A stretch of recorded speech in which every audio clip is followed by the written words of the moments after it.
Welcome, Bob, to the podcast. No, my pleasure. Thanks for coming in.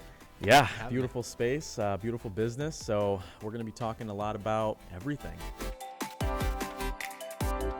Before we begin, tell us a little about yourself and what you brought here today. Well, let's start right there. Forget about me. Let's talk about the bourbon first. So I brought us a bottle of Rabbit Hole High Gold. I'm a huge fan of Rabbit Hole. I don't get paid from Rabbit Hole, which is actually a brand I really do love. I went there and visited their distillery, tried all their bourbons. They were all really good. So excited to share some with you today. Are they in Connecticut? No, they're out in Kentucky. Okay. Yeah, with the whole bourbon tour. So Got it. A little bit for you. I figured we could sip while we do our podcast today. That would work well. I appreciate that. And there's more where that came from. And they're not your client. They're not a client. No, we don't do anything with distilleries. Got I'm it. a huge bourbon fan, so there's Sure. a little bit about me. So tell us about Impact. Cheers. Yeah, so Impact, we're in our 13th year and started just as a freelancer. Myself, I started as a freelance web designer out of Connecticut, and about 2 years into the agency, I started hiring some interns and some part-time people. Hooked up with HubSpot, and got really into the HubSpot game. We became one of their top-tier partners, really in a short period of time. Did the whole inbound marketing agency thing, like I'm sure a lot of people listen to this. Sure. And about 3 years ago, we met up with Marcus Sheridan. I'm sure we'll go deeper into this whole story, so Yep. I'll give the high-level overview. But hooked up with Marcus Sheridan, merged our companies together, adopted his framework of They Ask You Answer, which has become very popular. And now what we do primarily is we help businesses implement They Ask You Answer through coaching and training.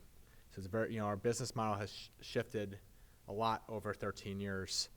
And, we're going all in with the They Ask You Answer and the coaching model.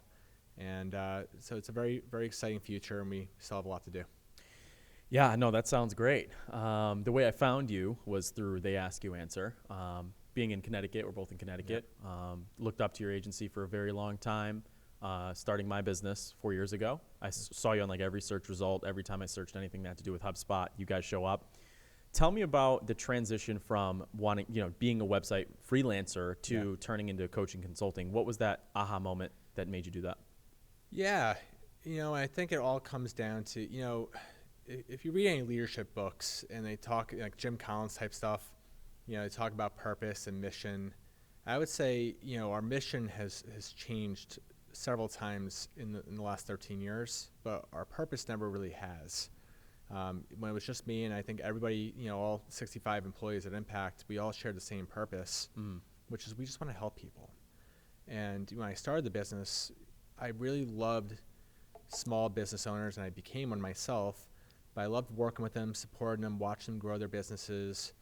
And so we did that through web design and some light marketing services. We did that with inbound marketing agency services. And today, I think we're helping them significantly, way more than we ever have, through coaching and training and help them implement They Ask You Answer.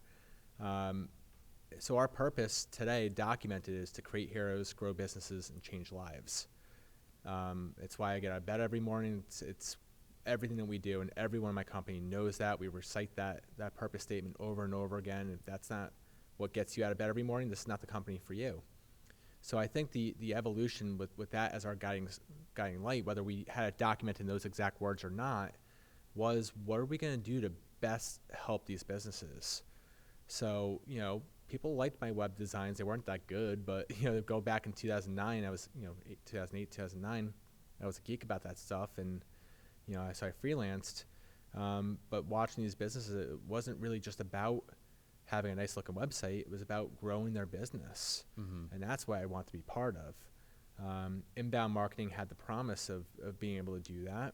And I think for a short window, let's call it between like 2012, 13, 14, the work that we did and being that, digital marketing was still so new and not overly saturated, the work we did actually did impact the clients' businesses. Is that where you came up with the name? Yeah. Okay. Impact back in 2009 was about impacting businesses. And we had a tagline back then called "Make a Splash." I don't know, it was water logo. It was lame. We got rid of it. What's your new logo now? What's it mean? So when we started doing inbound marketing, Mm-hmm. we isolated the IM Mm-hmm. to be inbound marketing, Sure. and then we put the triangle underneath to kind of show like the sales funnel. That was more of a full funnel, That makes sense. and blocked it off. And I also wanted a logo that could be like an app logo. And ironically, it's now taken us 10 years later to actually have an app, but that was the original idea, was to isolate and make it look like we're all about inbound marketing. And your app is your education? It is. Okay. And Yeah. that's something you guys have developed here? Yes. Okay. So Impact Plus, that's our membership program, and there's an online component to it. Mm-hmm. And it's loaded up with courses, LMS, community but it's all around the Ask You Answer. So all the courses around helping you implement the Ask You Answer, the community of all people doing the Ask You Answer, events for people doing the Ask You Answer, get-togethers, meetups, online and in person. So that's the entire community, and it happens to have an app that's available on Android right now, and very soon on Apple, so as we can get that approved. Is Apple hard to get on or something? A little bit more challenging. Really? Yeah, I think they just want their share of the money. Understood. Like So like and it wasn't when we originally built the app. It wasn't built to Be mobile. to have signups, like paid signups on it, and Apple won't release it until we have that. But we're working through it. It's going to when it goes live. Understood. And so how did you meet Marcus Sheridan? You know, when we started getting to the HubSpot space, going to partner days, going to inbound, Marcus was one of the names. Mm. You know, there was David Scott, there's Marcus Sheridan, Brian Halligan, Dharmesh. Like you go to these events and you already knew who the players were. They were the speakers. You go to their sites, you'd be, just kind of enthralled by them. Marcus is one of those guys, and he's such an incredible speaker. So I followed him, and I didn't know that he was also following us, because we were the up and coming agency in the HubSpot space, and we got to that top tier. So he was following us, we were following him, we were friendly. It was about 2016, 2017 when we were like, we should do some things together, and we tried sharing some clients. How long did you guys know each other when that happened? Just not well, but for probably a few years, but not super close. Got it. We were doing the first Impact Live, and I said, Marcus, I'd love to have you as a speaker. And he goes, I want to be more involved than just a speaker. I want to help run it. And I was like, that's really cool. So we did our first real conference together. It was probably about 150 people, maybe 200 people in Hartford. Did you guys stop doing that conference? For COVID reasons, yeah. For COVID. Yeah. Okay. Unfortunately. Because we actually went to one of those. Oh, did you? Yeah. Which and one? a lot of our vendors were there. You know what year it was? I was before COVID. It was probably 2019. Yeah, that was the big one. Got it. Because I remember I got a message from him on LinkedIn. Okay. And I was like, what is this? And then it was cool. And then a couple of my people went there. Yeah, that was so much fun. Will you ever do them again? Yes. Cool. Yeah. In different shapes and forms. We'll definitely figure that out. Impact Live as the brand is probably not going to happen again. I think we did 3 of those. We were going to rebrand it to Digital Sales and Marketing World. I remember that. Not a great idea. Why is that? I think we were trying to do too many things with it. We were trying to cast a wide net while also still being the They Ask You Answer conference. And I think we should have done 2 different events. There should have been one event that was the They Ask You Answer event, make it smaller, more intimate, and like for everyone that really is doing They Ask You Answer really well, that's where you go. And then maybe have more of an inbound marketing event that's a little bit more broad that could educate them on They Ask You Answer, but it's more of a marketing event. Digital sales and marketing, we even broadened too much, where it's like not everybody doing digital marketing was a good fit for our event. Got it. There's so many people doing social media and brand stuff and influencer stuff, paid advertising, and we didn't have anything for that. We weren't going to, so the name was kind of not a real fit for what the event was all about. So that's probably what we'll do more in the future, is what I described is we'll do more events and meetups for the They Ask You Answer community, and then we'll probably do more of like roadshow events that are more like, hey, you're doing inbound marketing, let's come here and learn how to do it really well and educate them on what They Ask You Answer is. Understood. Yeah. So, and then going back to the Marcus stuff, so we did the Impact Live 2017 event together, and then right after that, we worked so well, it was like, makes sense. He had such a great product with what he was doing, the coaching, the training, they ask you answer. We only had 4 employees, and he did not want to grow his team. I had a team of about 35 at the time. We were doing inbound marketing. We were doing okay. We weren't the best inbound marketing agency. And we were like, what we need is what you have, and what you need is what we have. And we fit together like a puzzle piece. So we merged our companies together. Why didn't he want to grow his team? Because he's a speaker. You know, he's an author. He's a thought leader.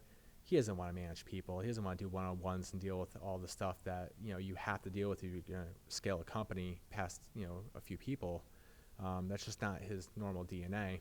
Mm-hmm. He wants somebody to do that for him. So. And why do you want to do that? I love that. I love that. And it goes back to the same purpose statement. Why I want to help, you know, clients is why I want to help my team. It's about creating heroes, growing businesses, and changing lives. And I still want to do the same thing. I want to create heroes, grow this business, and change the lives of the people that I work with every single day. That juices me up. You know, Marcus likes being the thought leader and identifying what the world should be doing and being out there and telling everybody. I like growing the business and the systems and taking from this inspiration, that inspiration, and putting it together in something that could be really, really cool. Like, we could take the Ask Me Answer, which is doing okay, but it could be 100 times bigger. And we can really model after what EOS is doing. We can model after what Scaling Up is doing, or Great Game of Business, or Story Brand. And we consider all those brands like our comp companies. They're not really our direct competitors. Sure. But that's who we aspire to be when we grow up. Mm-hmm. Where, you know, before that, we were looking at the inbound marketing agencies. And it's like you had the Smart Bugs and the New Breeds and great agencies. But we were already in that conversation. And today, you know, I know we, I guess, compete on some deals where people are saying, hey, do I want to go coaching and training, or do I want an agency to do it for me? We probably compete on some deals. But that's not what we aspire to be. So we don't look at them as like, what are they doing? We got to do that too. We look at these other brands like EOS, Scaling Up, Great Game, like what are they doing? And that's the space we want to be playing in, because we implement a framework, we implement a system, we create change inside of an organization, we build cultures, we groom people. It's a very, very, very different model. And not only do we want to do that for a handful of clients, we want to do that all over the world for as many businesses and entrepreneurs and leaders as we possibly can. So we have a new mission, which is 10,000 businesses all over the world thriving with They Ask You Answer. And that's our guiding light. And we're not going to be able to do that with just coaching and training alone. Mm-hmm. We have to have the online component to it, the courses, the community. We have to have partners. We have to have other coaches and other agencies and other consultants teaching their clients how to do They Ask You Answer. So we need to facilitate that. And so the whole model is completely different than probably what it was, 4 or 5 years ago. A lot of people are afraid of getting into business partnerships for the natural stigma of it. Yeah. What would be your best piece of advice for partnering, especially because you've partnered with somebody who is so high energy? Yeah, they're not easy. They're not easy. So actually, what I didn't share, and I probably should have, is when I started Impact, I was 50-50 partners with somebody else. Okay. The person was a mentor of mine, was my first boss, and I thought it was a great decision to go into business with them. About 6 months into the business, this individual, and no fault of their own, but had a lot of personal stuff they were going through, unfortunately, and was not involved in the business much after that point. It wasn't really until last year that I actually bought them out of the business. Wow. And they were just a silent partner, would come to an owner's meeting maybe once every 2 years, would just show up. And so there's a downside to having the wrong partner. It could be very, very difficult to get somebody out of the business. So I don't blame somebody for being very cautious. And, you do have to have a lot of trust and a really good balance with good partners, or at least just very clear rules.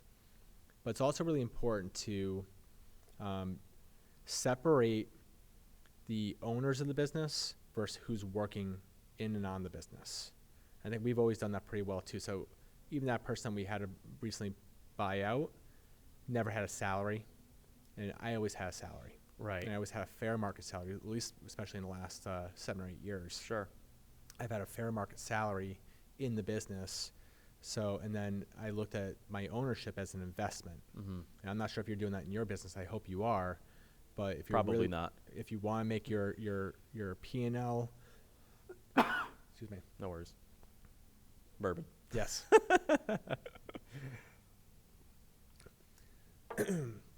All right. If you want to make your P&L and your business financials real, Mm-hmm. you should have yourself as a fair market salary. It's going to really hurt your profit. But then whatever the profit is actually Actual your profit. return on your investment for being an owner in your business, Mm-hmm. if that makes sense. Yeah, and I think that's one thing I noticed about you, which is incredible because we're not competitors. We do digital marketing at the end of the day, but we're not competitors. So many different businesses, and many of them just don't compete. Yeah, and that's kind of the Yeah. thing I wanted to ask you about is why are you so transparent? I mean, you were just showing me your financial statements for your company, which is great. I kind of already knew you were doing, those numbers and you were doing well. Excuse me. Why so transparent? Because I am a teacher at heart, and I want to see people grow and get better. I don't care if you're a competitor or not. That's always been my way, is if I can help you grow your business and change your life, that's why I'm here. Mm-hmm. So that purpose statement doesn't have a caveat like create heroes, grow businesses, change lives, unless they're a competitor. Right. Like, of course not. No, Yeah. if I can help you, and I'm going to learn from you too. Mm-hmm. And as I teach these things, and you're going to ask me great questions and make me think about my business in different ways. Mm-hmm. And it's just always been my nature. I've had a lot of other people come in my life, other agencies that have given me tips along the way. So it's my way of also paying it forward. It would be very selfish of me to get all this advice, say, great, now I know all this and I'm not going to tell anybody. And I think it's a shame when people are like that. And I also think that was the way the world was 10 years ago. Yeah. I don't think it's as much like that anymore. It's changed. If I really want you guys are the proponent of putting pricing on your website, right? Like, Oh, yeah. if I really wanted to find out what Impact is doing, I could find out because you have online presence, you publicly state everything you talk about. And so, like, if you didn't start Impact, what business would you be doing now? Yeah, if I wasn't running Impact, it would be something along the same lines, to be honest with you. I thought about that a lot too. Maybe it wouldn't be so specifically marketing, but it would be, probably coaching agencies on how to grow their business. Mm-hmm. Again, that's where my big passion lies, and I really do love, like when you came in and you wanted to just learn from me. Sure. Like, that gives me energy. Like, let's sit down at the table. I'll go for hours and hours and hours and hours and hours. I don't really care. Like, you said you had to go, or else I would have just kept going, right? I love those conversations so much. When we used to go to Inbound and they have Partner Day, I would talk to everybody. I would just tell everybody everything. So, if I wasn't running Inbound, or if I wasn't running Impact, it would probably be coaching agency owners. And is there something that you did when you were like younger that translates into your passion for digital per se? Yeah. When Microsoft Paint was a thing back in the day. OG. Yeah, I loved drawing in Microsoft Paint. I remember like drawing like pictures like, I don't know, basketball players. I was huge in the NBA. Yeah. And then when I was in 7th grade, so this is back in 1997, a friend of mine taught me how to use GeoCities and how to build a website. Interesting. So I built a Michael Jordan fan site. That was before my time, but I know the name. Yeah, GeoCities. And then when I was in high school, that mentor I was talking about worked for the YMCA, and I was working there as a lifeguard and a swim instructor. And he said, hey, I had this, we're trying to raise money for the YMCA. Can you help me with a PowerPoint? So I started doing that, and he was teaching me, like, they were trying to raise money, so there's some marketing that was in there. I got really into it. Persuasion going on in there. Yep, and then they hired me to run marketing for the YMCA at 16 years old. They even gave me an office and a desk. It was super cool. So I rebuilt their website and using Dreamweaver. And I did some freelancing when I was in college. I was a terrible, terrible student in high school and in college. I was kind of a B B would be generous. I was a C student, and when I went to Central Connecticut, until I got to my business classes, and then I was a 4.0 student. So it was such a drastic change from like math and science, and then once I got into business classes, marketing, finance, it didn't matter, economics. I just was so into it, constantly raising my hand, asking the teacher questions. Yeah. So I knew there was some crossroad when I was in college. I was between digital and business, and just kind of came together. I was like, I should, be a web designer. So, and that's basically led me into the start of my career. And tell me about your first client. What was that like? First client? If you remember it. Yeah. Friends and family network. So my very first clients were all local Wallingford businesses, friends of my parents or whatever it was. Before I started Impact, I had a 3-year stint working for a manufacturing company. I was in Wallingford. That's where your old boss was? My old boss. Yep. And I worked there for a few years. And so I got a lot of freelance opportunities from him that he would send my way. And I did all their marketing. So when I started Impact, I had a little bit of a base. I probably had maybe 10 clients. But most of the clients were, website projects and maybe some like small retainers after, like $500 retainers to maintain the website and update it. And, websites that were probably at that point selling for like $3,500. Sure. Which is a lot of money to me because it was, really all going to my pocket. Yeah. So, and about 6 months into it, I was like, all right, let's grow this business. I actually remember knocking on doors. Yeah. Like, I know it sounds weird. Yeah. But in my first couple of years of Impact, I would go to the industrial park and I would have my Impact brochures, and I would go, I'd have a small team working in the office, and I'd go and try to sell website and marketing services to all these companies. Did you get customers for that? Oh, absolutely not. Really? No, but at least I could say, I went knocking on doors to try to get business. What's your best method of getting customers right now? Referrals, obviously. Okay. And honestly, this would probably be, what I would say the best method of getting customers right now is write a book.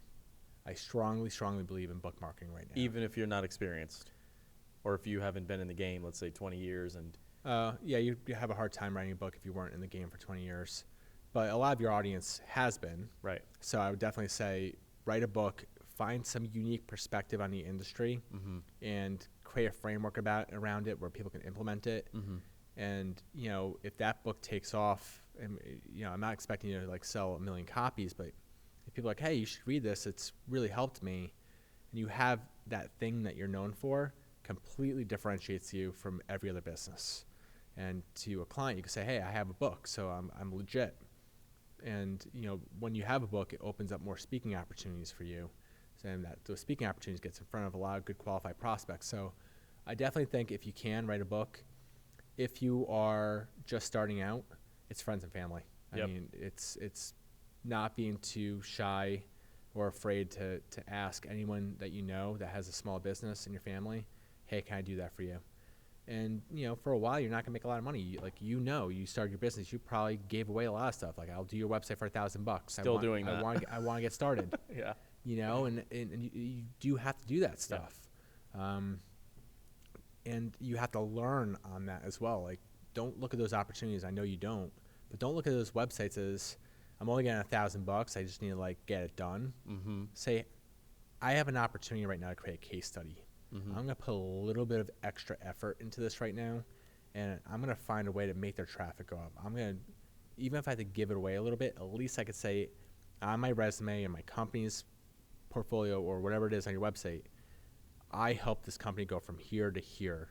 And that person that you did it for, obviously pick and choose your spots, because you want that person to be an evangelist for you and say, this is the best working experience. Yeah. And, if you get the testimonial, you have the results, you get a few of those going, and now you can up your prices. And that's how you really start a marketing business, if you're going to be doing work for clients. Understood. And so back to that, upping your prices. Yeah. Tell me about a time when you thought it was over for Impact. You were going to go out. You're tired of it. It's going to go out. What was that like? I don't know if I've ever had a moment like that. Okay. And I know that sounds weird. again, going back to some Jim Collins, I'm reading one of his newer books, BE 2.0, and they talk about the Stockdale paradox, and it's about confronting the brutal facts while still not giving up and knowing that there's going to be a positive outcome. And I think that's something that Impact has always done well. Mm-hmm. Like, we've had tough times. Like, don't get me wrong. Like, we've had some tough times. We'll get into them. And we're coming out of a really tough time for us. Sure.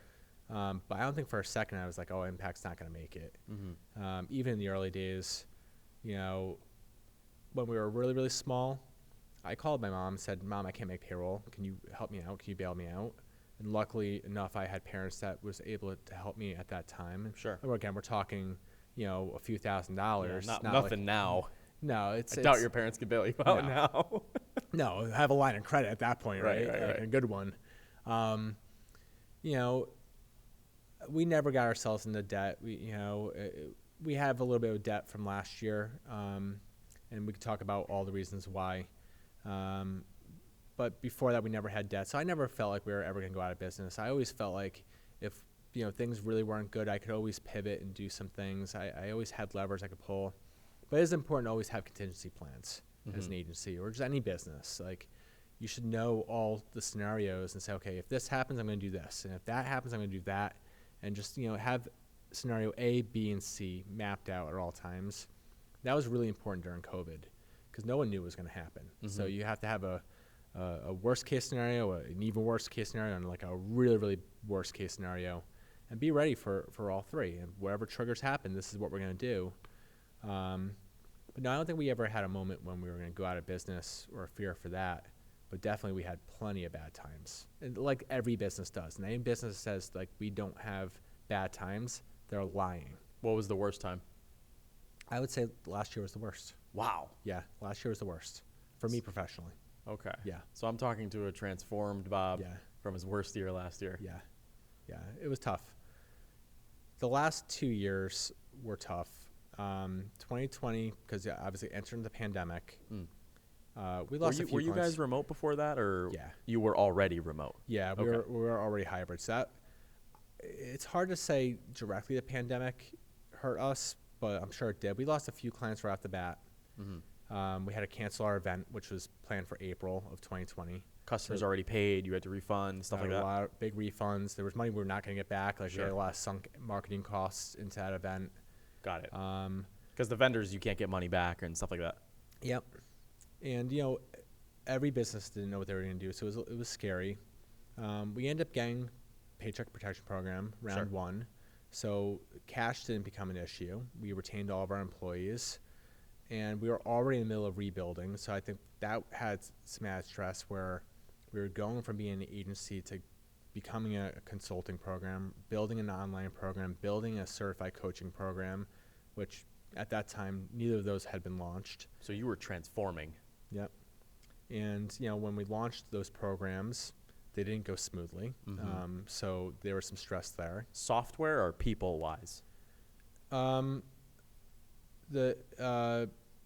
Went slower in terms of getting the results Than forecasted. Some were probably people issues, and some of it was we just didn't have the right strategy, and we had to go back and learn from our mistakes and fix it. I think even more on top of all that was that we have a lot of people around the same age that all decided to have babies, and I'm really, really happy for them. But we had probably 18 babies born since the beginning of 2020, and that's no joke. Like, some people had 2 babies during the pandemic. There's nothing better to do, right? Mental health was a very big issue. Yeah. So I had a lot of staff that just really struggled. Yeah. And it had nothing to do with work. I'm sure work didn't help, but being isolated, very fearful of things, and that was tough to navigate. And as a leader, you got to be there for everybody. And everything with George Floyd and how much that matters to our staff, to all of us, and we didn't handle that the best way when it first happened. Our one black employee at that time was like, no one even checked in on me when George Floyd happened. Like, no one knows what it's like to be black. I'm the only black person here. Sure. And that opened a lot of eyes. and she found her voice. I'm really proud of her. But it brought to the forefront that we are not as inclusive as we need to be in this organization. But that's not by design. No, Yeah. it certainly wasn't by Happened. design. Yeah. You know, it's just, a lot of it has to do with the industry, but we've got to be better. And you know, and then last year, you know, as the programs were still getting built, we started figuring some things out, but we were still stumbling. Cash got tight, and it's like, all right, you know, that got really scary. So last year was the most stressful year of my entire career. My entire staff knew it, but luckily things started clicking, and all the things that we were doing, we believed in, and we still were doing for a reason. We had the best quarter we ever had in Q4. And I would say I really grew as a leader from it. We really realized that we learned from a lot of our failures and our mistakes. And that's okay. That's how you learn. Yeah, so that to answer your question, was last year. Now, what do you think about like you talked about mental health, George Floyd, a lot of that stuff. Obviously, I researched a lot of that. And what do you think about this whole Great Resignation thing going on? Oh, yeah. With all the PPP money and government support and everything going on, and the market did really, really well last year. People were flooded with cash, both personally and businesses, and that caused a Great Resignation. Some people left the job market because they retired early because their investments were doing so well, and or their spouse got a big job and businesses were throwing out big salaries trying to be competitive. Home prices went up, staff is demanding more. There's a lot of things that factored inflation, and a lot of businesses were like, well, I understand that like costs are going up and other businesses are willing to pay bigger salaries, but we have policies here that we only give this % raises per year. So it caused a lot of people to leave or look for other jobs, and they were out there. Sure. There's just the job market there was a labor shortage. People that have left the market and other people that are taking up these big jobs. I don't think this is going to be I don't think it's going to last much into this year, because now the stock market has fell, crypto has fallen, everything's really down. I think you're going to see a little bit of a difference in the real estate market this year. That's going to be a lagging indicator of what's actually going on in the markets. But at the end of the day, it's just a season. You know, when I first started Impact, we were in a recession. There's going to be a recession coming at some point. I can't tell you when it's going to be, but it's going to happen. I can promise you there'll be another recession. Yeah. And there'll be another boom period. I can't tell you when it's going to be, but I promise it's going to happen. It's just what happens. Sure. And businesses just need to be able to adjust in that. We had some turnover. You know, when we lost some good people to great opportunities, and I can't blame them for leaving. And some of them left Impact and just like, I couldn't match the salaries. We're still very, very friendly. We left on great terms. They helped with the transition. They have some great opportunities, but we, at the same time, we reloaded. We brought in some new people, and they're just kicking ass. Right. So, you know, you just gotta know how to run your business through times like this. It's just that's gonna happen. You're gonna lose people. Sure. You know, the idea that you're never gonna lose a client or never lose a staff member is totally unrealistic. Yeah. You mentioned that some of your actual staff members have been with you for quite some time. What's the longest tenured staff member that you've had, and why do you feel they've stuck so long? Well, my longest is Tom, but he has equity, so he doesn't count. What was that like before we move forward? What was that like? So 6 months into business, I put a job posting out, and Tom applied for it. I didn't have an office. He applied at my kitchen table in my condo. He left a full-time job with benefits to come work with me for part-time, no benefits. But he said he saw a vision. Yeah. And him and I think we clicked. Like, Tom's my best friend. He became my best friend. I didn't know who he was before he joined the company, but he's become my best friend. When we first started the company, I'm sure I was just paying him his 25 hours a week, but he wouldn't go home. You know, he would show up early every day and stay all night. And it's no joke, but for about a year or two, we would come in, we would start working at 7, and we wouldn't go home to midnight, and we'd come back in the next day at 7 and do it all over again, Tom and I. Why does that change over time? It's like the more we get these big offices and these fancy processes, why does that change in the morale of the companies?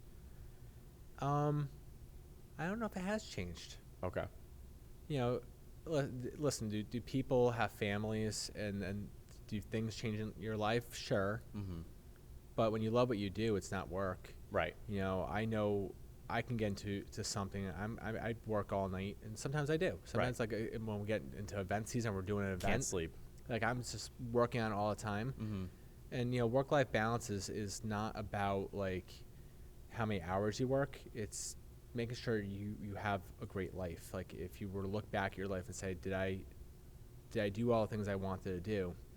And for me, yeah, because I truly love what I do. My job is my purpose in this world. It's my passion, and I get to do it every single day. Mm-hmm. Are there stressful times like 2021? Of course. Oh, yeah. And there are times where I felt a little lost. Yeah. But it's an honor to be able to do what I get to do. And I'm sure you feel the same way. It's an absolute honor to get to do what you do every single day. Mm-hmm. It's a privilege to be able to lead, these incredible, smart people that are I get to spend all my time with.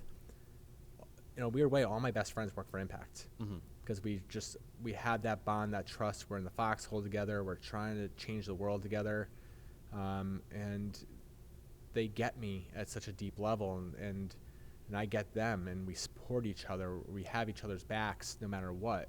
So, it's tough to say like you shouldn't say like your employees are your family, and not. I'd be honest, like not everyone is. It's of course it's business. It's business, mm-hmm. and And I've had, and honestly, talk about long tenured employees. We'll go to my second most long, and she's not with me anymore, is Natalie. She was with me, she was my third employee. She was with me until early last year. It was just time for her to move on. Mm-hmm. And that was a business decision. Sure. And it was a very, very tough decision because the personal side of it was I love the girl to death. She's she's been with me all these years. She's had my back through so many tough things. And I have her back, and honestly, having her back meant she had to leave this company. Sure. Because it was not right for her anymore. It wasn't right for us.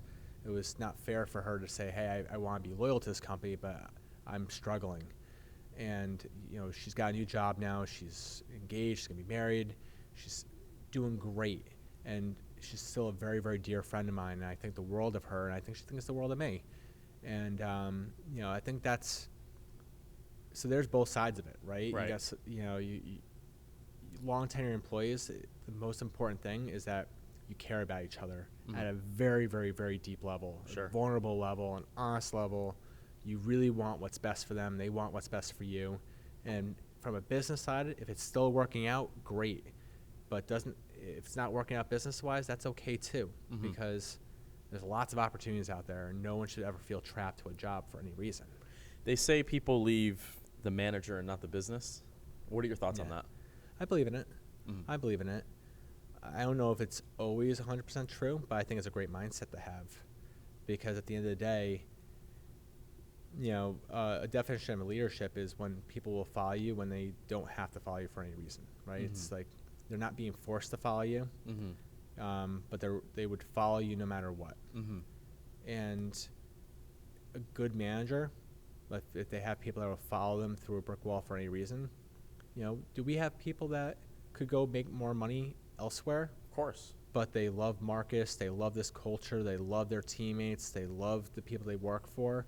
So it's like, you know what, I could probably go make more money somewhere else, but I love what we're doing here at Impact. I'm going to stay here and do everything I can to help us fulfill this mission. And that's leadership. So yeah, and obviously if here's a big salary, but the person that you work for doesn't really care about you at all, then they're probably gonna leave.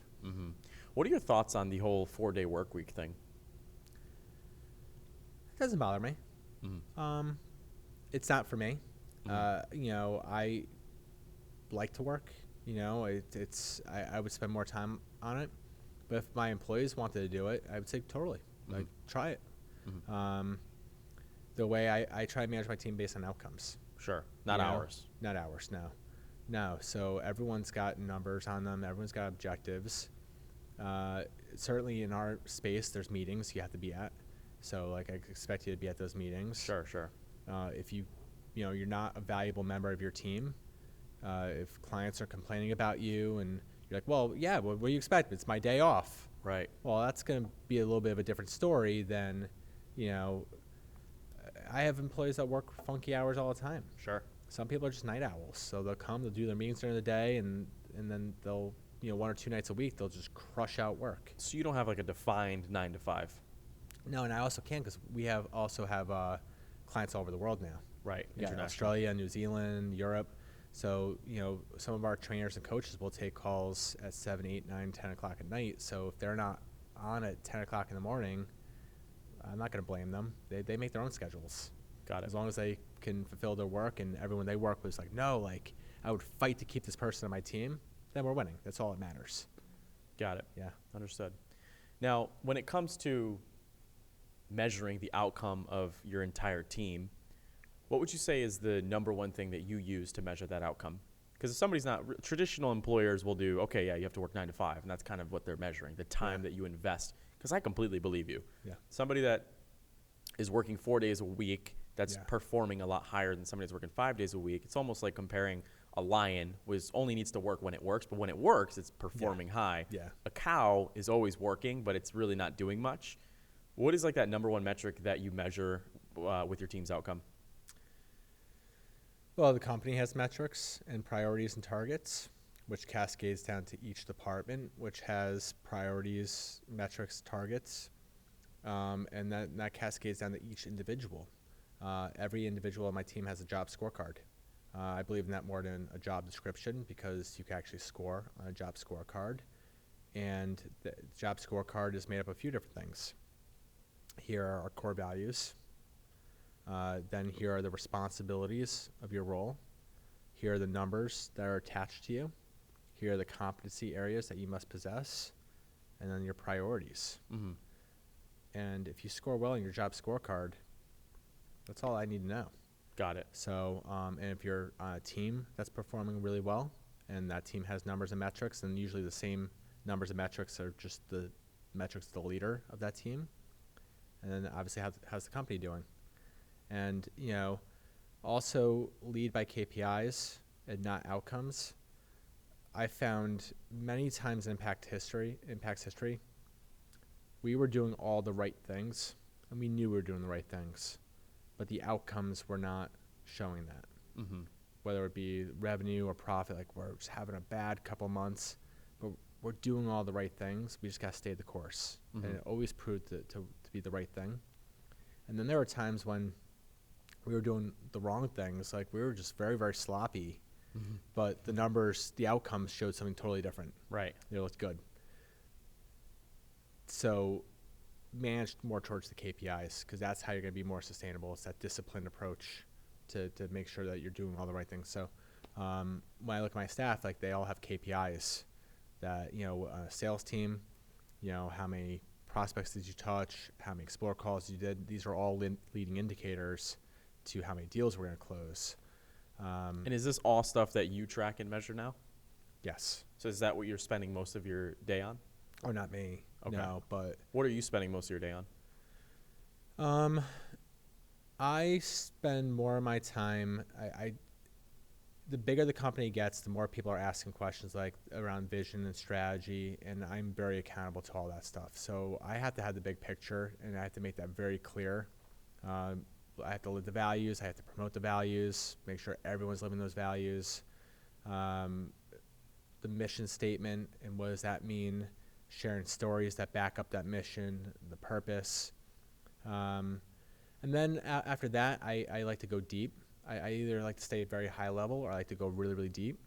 So maybe 3 months ago, I was very, very deep on my marketing team, rebuilding that from the ground up. We were not performing as well as I felt we should on that team. So I worked with them. What did you change? Leadership. I did bring in a new leader. Yep. There were some staff changes that had to be made. Mm-hmm. And then we worked together and rebuilt the entire, we started with a purpose statement, So if our mission of the company is 10,000 businesses all over the world thrive when they ask you answer, the marketing team's job was to get more people on their they ask you answer journey. So, Buying the book, introducing themselves to Marcus Sheridan, following him on LinkedIn, stuff like those are kind of the KPIs. So we started right there, like, why does this team exist? Then we set some goals for what success looks like. We built an entire strategy around it. We got very aligned on what we should be putting out in our marketing, what we shouldn't be, and had agreement on that. We beat that up for a while. And we started executing, and the output of my marketing team went through the roof once we got aligned on the strategy, with a good leader in place that contributed to that strategy and was make sure everything was moving along. All the trains were running on time, and the quality is where it needed to be. I was able to back off. And now I'm spending time in sales right now because that's where we need some attention. And after I'm done with sales, I'll probably move on to something else, and maybe I'll get to the point where it's like, wow, everything's running like a well-oiled machine. What do you work on then? I'll probably take some time off. What's your time off like? I don't take as much as I probably should. I do. I'll do, days here and there. I do like to travel, and this year I am planning on doing more travel. The last couple of years has been tough, but I'm not setting a good example for my team by not taking time off. Sure. Because I do encourage them to make sure that they have the time they need to sharpen the saw and recharge. So I'll do some more vacations this year. I'll read a lot. My 3 company priorities for this quarter, my 3 personal priorities this quarter for the company. One is work on the sales.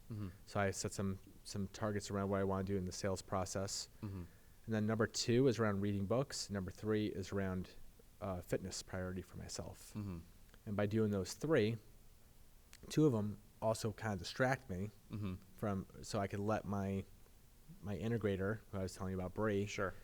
who eventually will be the president of the company, Sure. letting her really own her role. And Sure. that was on purpose. Yeah. So by me separating a little bit, she can, because right now, too many of the directors are, and it's getting better, but if there's a problem, they'd all come to me. And it's like, but that's got to be Bree's role. She's got to grow into that role, and she can do it. We got to reshape that a little bit so she can do that, so I can focus more on the big picture stuff. If we all get into our seats and we do our seats really, really well, then we're going to succeed. So you think giving your leaders more space to grow within and giving them more delegation, more power, more opportunity to make decisions will ultimately allow you to focus on what you think is critical at the moment. Yeah, and it's a tough balance. Like, I don't want to micromanage, but everyone does need very clear direction and guidance, and we all have to be aligned on it. There needs to be buy-in. Got to get them to self-discover what I'm seeing, but my team's doing phenomenal really right now. So I really couldn't be happier. I have all the right people in the right seats, and now for the next 3 to 6 months is really giving them space to really develop into their own leaders and run their teams. Back to the time off thing. Yeah. How do you manage resentment towards others? So, for example, an owner will work 75 hours a week, right? Yeah. They'll give their employees 4-day work weeks. Okay. And at that time, one of my really good friends, Gina Bianca, who's a leader in hair salons, she says when she's becoming resentful, she knows it's time for time off. How do you manage resentment within the people that you do business with or the people that you work with? I don't know if I've come across that. Okay. Yeah. Good question. Very good question. Yeah. I don't know if I have resentment in my team at all. Listen, Even someone you've done business with. Like a vendor or a customer? Client, partner. When you feel the resentment creeping in, It's almost like jealousy, you mean, or? I don't really know if it's jealousy. I think it's like I work harder than this person, so I'm unhappy about that. I don't know. Okay. Yeah. So maybe you've never genuinely felt it. I don't know if it's resentment for me, but if they're able to do something that I'm not and I want to do, that's shame on me. I got to figure out how to do it. I don't think I feel resentment or jealousy. And that could just be me. I'm sure other people have different emotions, but I do focus on myself and say, okay, but if that's what I want, what am I going to do about it? Because I'm not doing it right now. And there are plenty of things that, like, you know, that I want to do, or I want this company doing that we're not doing. And I'm not going to say, well, they got a better break, and maybe they did, maybe they didn't. Sure. I know we had plenty of lucky breaks here at Impact. Sure. But, you know, it's not a lucky breaks thing. It's like, all right, what are we going to do about it? We got to figure it out. Yeah, because it really doesn't matter. Yeah. Be resentful. No one cares. Yeah. You may care, but they don't care. Yeah. What is like your next 5-year plan with Impact? Do you think you'll be at your goal of 10,000 businesses leading their business with They Ask You Answer? Or what's on your horizon? Because you're focusing on sales, which must mean there's stuff in sales that you want to improve for a reason, because it's getting to your mind space. And so what's that like? Yeah. Next 5 years, I think we're set up. I think the Impact Plus side of the business, the product and the membership side, I think we're still really figuring out what that's going to look like, and how that's going to be a really, really big part of getting to 10,000 businesses. It has to be really, really good. By the way, how many are you at now? We don't even have a count right now. So, and that's okay. And that's okay. So actually, that's a really good lesson to share. You know, when you have a mission, you don't have to have everything figured out when you set the mission. Just set the mission. You know, it's like, you know, I'm sure there's a lot of people at NASA in 1960 that said, put a man on the moon and return safely to Earth. Crazy mission. Like, how are you going to do that? Reverse engineer it. And the answer is, I don't know. I don't know. That's okay. Once we set the mission, the next question was, how are we going to track that? So now we're just starting to figure out, okay, we have more visibility in how we're going to track that. We're going to have to ask answer certified businesses. And why would anybody want to be a certified business? Why does it matter to them? Well, that badge has to mean something. We just decide, okay, this is what that badge is going to mean. We think by the end of this quarter, we'll have our first couple of businesses certified. Now, are there more businesses thriving with They Ask You Answer than what we'll have certified? Sure. I'm sure. Yeah. But in the next few years, we could really figure out, let's get everybody certified, find out who really is doing it at a high level, count them up, and use that as our benchmark of how much more do we have to go to get to 10,000. So throughout your career, how much has your mission changed? It's changed a few times. How often would you say, and what's the changes? This is the clearest mission we've ever had. Is this a new mission, like last year, this year? I think we've had some unspoken missions, if I'm going to be very honest. Right. When I first started as a web design company, and it was just me, I looked at, you know, the space, and really the space meant like Wallingford, Connecticut, because that's all I knew. And there was another company called Lifetiled, and they had 4 employees, and they had an office. It was a pretty cool little office. So the mission was to be better than them. And, you know, I did strength finders, and one of my strengths is, my number 2 strength is competition. Yeah. What's your number 1? Command, which is not a good Command. number 1. Yeah. Where do you find this information out? You gotta use strength finders. It's an online test. It's not expensive. It's like $40 or something. Got it. And it'll tell you a lot about yourself. So competition, and I don't have competition. Like, I never wanted to hurt them. I just want to be better than them. It means I need to work on myself. I need to work on my company. I need to work on my team. My team need to be better to be there. But I didn't have a team at that point. But I had to hire some people. I had to get an office, and we looked at like who they were working with, and that was the benchmark. So our first mission was unspoken, but it was like we had an enemy, and again, it's a friendly enemy. Sure. Not at the time. Like, they didn't like us when we started getting bigger. We took a few of their clients, and then we became friendly after that. Sure. And then we got into the HubSpot space, and we looked at all the other HubSpot agencies, and they were about 18, 20 people, and they had this HubSpot status, and they were probably making a lot more money than we were making. And I was like, you know what? That's the next bar. That's the next mission. We have to be in that conversation of all the top HubSpot partners. So that was probably our second, again, unspoken mission. And within 2 years, we were one of the top tier partners. And then it was like, we got to be partner of the year. And we went for that, and we became 2-time partner of the year. And then we were probably like, all right, what's next for us? And I think everybody in the company knew that, all right, if we are the top HubSpot partner, like, okay, what's next? And I looked at EOS. I was always very inspired by their business model and scaling up and story brand and great game of business. And it's like, and they helped thousands and thousands of businesses in so many different ways all over the world. And then I had Marcus and his framework, and we were just coming together. And it took me about 2 or 3 years to really articulate 10,000 businesses thriving with They Ask You Answer. Why 10,000? It's big. Right.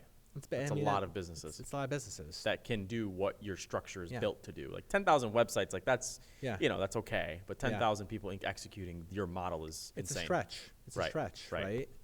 I'd love to know how many you have now. Yeah. One day we'll know that number. If I had to guess, based off the book and the people doing it really, really well that we know, I would say it's probably about 250. Mm-hmm.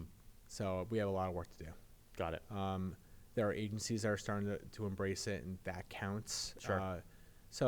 And my guess might also be low. It's really hard to Are you guess. measuring that with certifications? Is that how you're? That's how we will do it. Okay. Yeah. Because for now, I can guarantee you millions of people or tens of thousands that read the book, you really can't measure. Can't measure. No, and reading the book doesn't count. Right. Because they're not executing They don't have businesses thriving with They Ask Me Answer. Correct. And now the all over the world part is really interesting. Mm-hmm.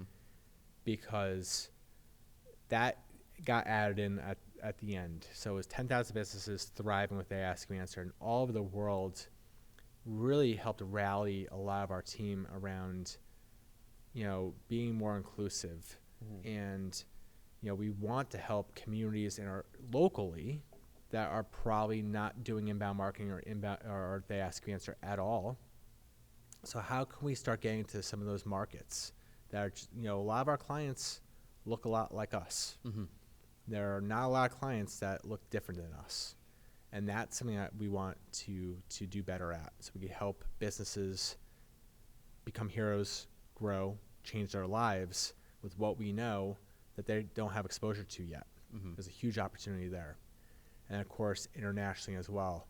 And we're talking like different languages and different countries and different ways of doing business. We have no idea how we're going to do that yet. Mm-hmm. We have clients in New Zealand, Australia, the UK, Ireland, but that's very similar to the same demographic that we are here in the U.S. We all speak English, white countries primarily, and there's a huge opportunity to do more. We had somebody come in that wanted to bring They Ask Me Answer to the Hispanic market, mm-hmm. and they wanted to be a certified coach, mm-hmm. but we weren't able to teach them They Ask Me Answer in Spanish, and the people that wanted to do that didn't speak English very well. Sure. That's a huge thing we have to overcome if we're really going to bring They Ask Me Answer all over the world. Mm-hmm. So there's a lot more we still have to do to make that mission come to life. And then you compare it to like the space, landing on Mars, landing on Moon. Like soon on Mars. The moon, soon Mars. Like you don't know how you're going to do it yet. Mm-hmm. You just know you got to figure that out. And we're still very, very early on in building our strategy and tactics of how we're going to bring that mission to life. Do you like Elon Musk? Yeah, why not? Okay. What's there not to like? Yeah, okay, yeah. Some say he's brilliant. He's very brilliant. Yeah, I agree with that. He was great on SNL. Yeah, he's funny, and with the Dogecoin situation. So when you get to 10,000, what's next? There'll be a new mission. I don't quite know what it is. Maybe it's 100,000 companies thriving with They Ask You Answer. It might also be different coaching or different frameworks, different things that we can add on. Does Impact become like the Procter & Gamble of like coaching frameworks that every business, like here's all the frameworks you should be implementing in your business? I don't know yet. It's very, very way too early to tell that. What's a business that you aggressively study? EOS, scaling up, story brand, great game of business are four that I look at. Why? Often. Because so many businesses have implemented their framework successfully, and because of that, the business is significantly better. Better financially or? Financially, and fulfilling their purposes. Each business doing what they've set out to do, mm-hmm. making their visions become a reality. And there are different ways, right? Great game of business is obviously very based on financials. Scaling up in EOS are operational systems that touch all aspects of a business. And there are just tens of thousands of businesses that run on those two systems. And I strongly believe that the Ask Your Answer belongs in that category for sales and marketing. It's a great framework. Companies that fully embrace the principles of the Ask Your Answer, and they do it the way they're supposed to, and they do it at a high level, and they're willing to put the work in, they get the results every single time. I'm very proud of that. And I didn't come up with the framework.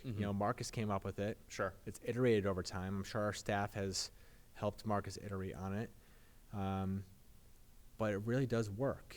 And I want that for all businesses, to have that opportunity to grow at a high level. So being that they've figured out the business model, I study them a lot. Got it. In terms of... and I would also say another company is HubSpot. Okay. Because I'm so close to them. And I love those guys. Brian Darmesh. Yamini now is incredible. When JD was there, he was great. Every executive at HubSpot, the best people, and it's incredible what they've achieved too. So I've learned a ton from watching, especially Brian.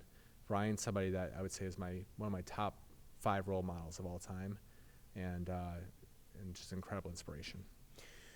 Do you still spend time on technical stuff at the business, like editing content, websites, etc.? And if you don't, what are you spending your time on? EOS is a term called delegate and elevate. And if there's things that I'm not really good at and I'm not passionate about, I have delegated. It's ironic that I have a content marketing company and I'm a terrible writer. So I've delegated a lot of like the content stuff. The thing that I really do enjoy is the web design and the web strategy. Well, that's where you started, right? I don't do it for clients, but I've held on to that all these years for impact. My marketing team has a lot of input, and I really do appreciate everything that they bring to the table, and we have a lot of brainstorm sessions, but I love being part of those. And I have this girl, Christine, who's been with me for 8 years, and her only job here has been to work on our website. It's all she's ever done. And her and I work really, really well together, so we just tag team Impact's website. And it's probably been redesigned more times than it's needed to be, but it's just an incredible passion of mine. Yeah. But yeah, if it was something that I'm not really good at or if I'm not really passionate about, it's been delegated, and I've held on to a few things I just really, really enjoy. And the website probably being the most obvious one. Yeah, because that is your online brochure, and there is so much information on that website. It's big. It's pretty big. Like, what's the feedback that you get on that website? First of all, how many pages are there? Thousands. And what's the general feedback that you get from that website? Because a lot of agencies are like, should we work on our website? Like the old mechanic saying, right? Like, I don't have a nice car, but my clients have nice cars. Well, we're a 65-person company, right? And I have a 10-person marketing team, right? That's how serious I take that. Most of your company are marketing people. Yeah. I have 3 full-time content managers. I have my VP of marketing, who's now going to be my VP of marketing and sales. I've got 2 full-time marketers. I've got 2 designers. I got my web person. It's a big team. So we put a lot of effort into our website. They're touching and editing that website every single day, publishing content like you wouldn't believe every single day, historically optimizing old articles. You said that you found our search results. There have been times when we've had 750,000 people come to our website in a single month. Right. It's a big deal. People. It's a lot of people. Yeah. But again, that's the only, and we're shifting a lot of our content now to be very hyper-focused on they ask, you answer. So if all these people come to our site and that team's purpose, which we weren't doing a great job of before, the purpose was to get more people on the they ask, you answer journey. A lot of things had to change on our website so we can move in that direction. Your sales funnel had to change. Exactly. Understood. And honestly, I don't really care if people hire us or not. I just want them doing they ask, answer in their businesses. That's the mission of the company. Goal. And maybe they say, okay, listen, I need a little bit more support doing this. I read the book, I believe in it, or I read a few articles, and I'm going to sign up for Impact Plus. I'm going to take the free courses first. Like Impact Plus is a free version. Go get started for free, and upgrade for not that much money. $50 a month. Take our pro courses. Really start doing this on your own. If you don't have the $8,000 a month to spend with our coaches and trainers, then we're going to have our certified coaches. They're going to have all different types of price points and different other ways to service clients that will help you implement the Ask You Answer. The whole mission of the business is just getting as many businesses thriving with the Ask You Answer. And marketing obviously starts that engine. Mm-hmm. What's that client and impact working relationship like? Because a lot of businesses do consulting. A lot of them do the execution. So you're kind of in that middle ground where you're doing the They Ask You the Answer, which is kind of the consulting, and you guys are doing a little bit of execution from my understanding. What's that client relationship like, and like what are the expectations that you set with the client? Yeah, the core customer of Impact has read the book. They know They Ask You Answer. They love They Ask You Answer, and they're saying, we don't want to screw this up. We need you helping us, making sure that we do this the right way. Before we dump a bunch of resources into it. Yep. So we have different speeds of how fast you're going to implement. The fastest being 12 months, the longest being 24 months. It's the same price to implement the Ask Me Answer. It's just you pay a little bit less, you go slower. You pay a little bit more, you go faster. And it means we just go at a faster pace, more trainings, more coaching sessions. So the relationship there is you have a coach. Our coaches are great. They spend a lot of time with Marcus. They're master communicators. They really help the CEO understand, okay, we got to make this a priority. This is how we make it a priority. This is how we get everybody aligned. Helps them avoid any blind spots. Anytime an initiative, any business initiative, and especially marketing, inbound marketing, it lives and dies with the CEO of the company, especially in the size companies we work with. Sure. So if the CEO doesn't see it as a priority and they say this other thing is, it's never going to work. Correct. If the CEO is like, sales and marketing is a priority, we've been screwing up, we got to figure out digital, we got to figure out the CRM, we got to make sure everyone's doing it the right way, sales and marketing needs to be aligned, and our content needs to be the most educational content on the internet.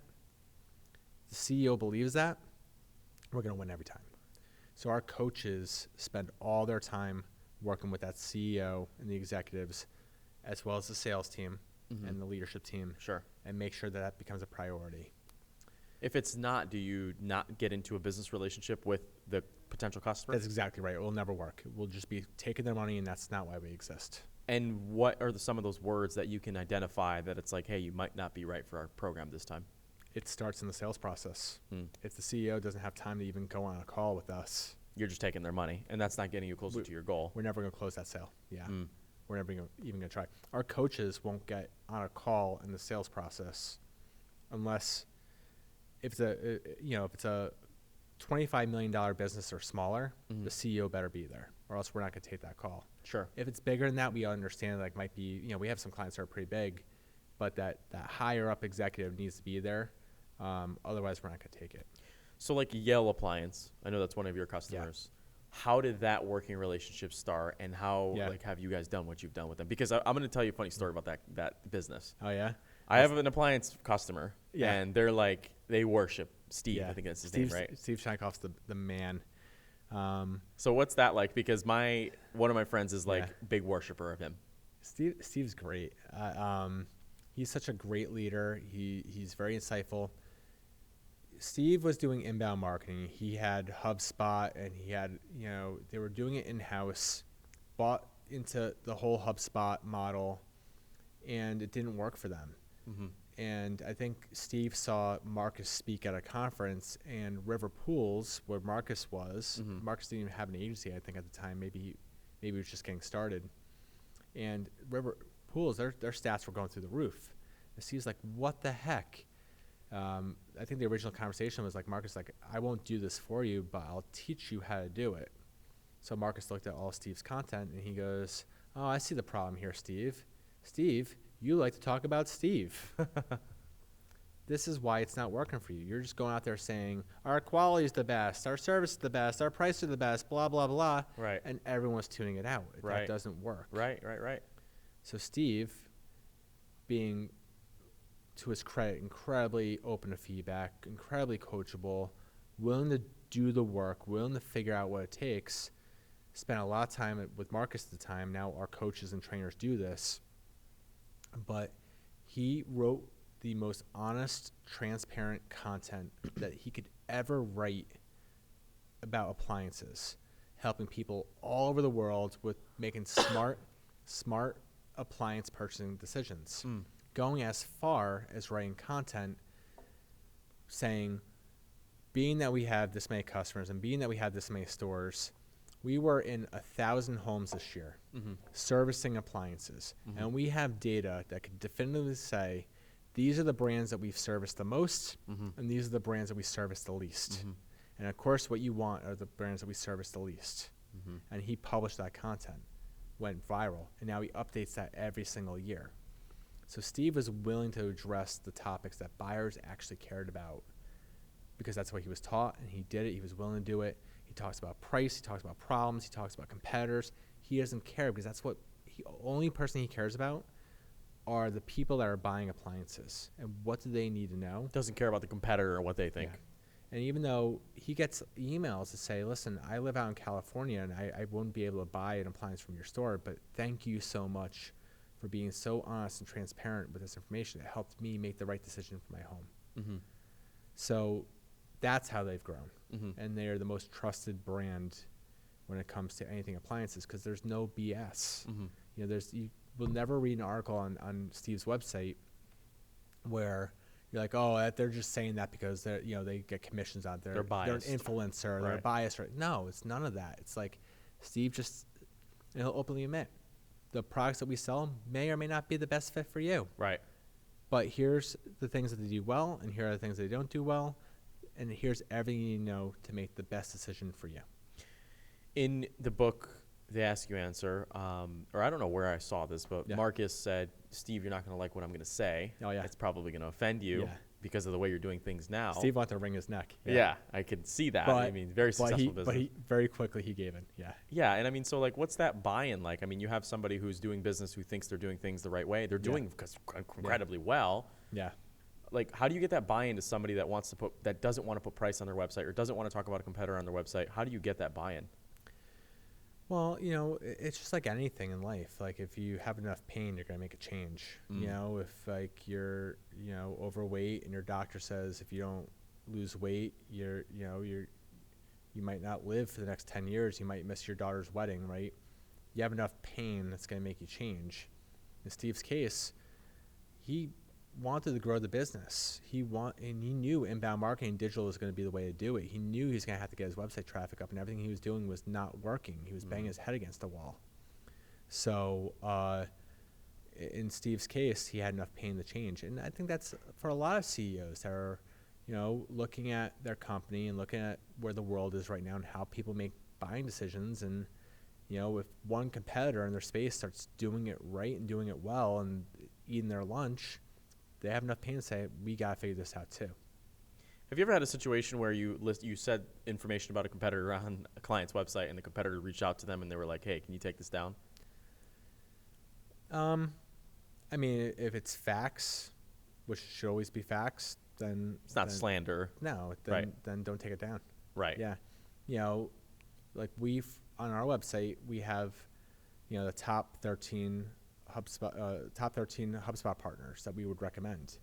And we say in the beginning of the article, you know, a lot of people come to us because they see that we're in the top of the HubSpot directory, and they know us for our HubSpot status, but we're not a fit for everyone for a variety of reasons.